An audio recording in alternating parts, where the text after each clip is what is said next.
Mr. Speaker, so I refuse the motion that day school is better. Bro, day school ni hizi za kwenda home mama. Ni hizo za kwenda home. Yeah, day school is better than the...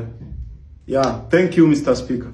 Okay, thank you so much, Neville, for airing out your shallow point.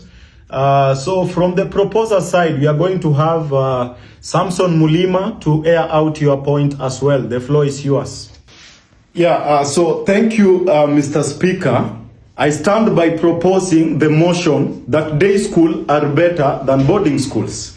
Because, Mr. Speaker, the crankum of the sangulation brings political and educational higihaga to the patalony of the badalash of the lambosity. To bro, umesikia haga. Umesikia haga, bro.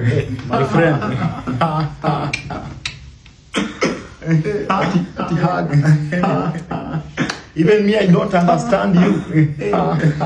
Mr. Speaker, people are laughing. No. Wow. This is contradicting.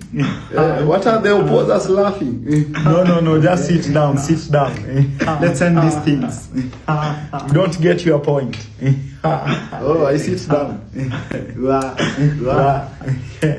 Voila.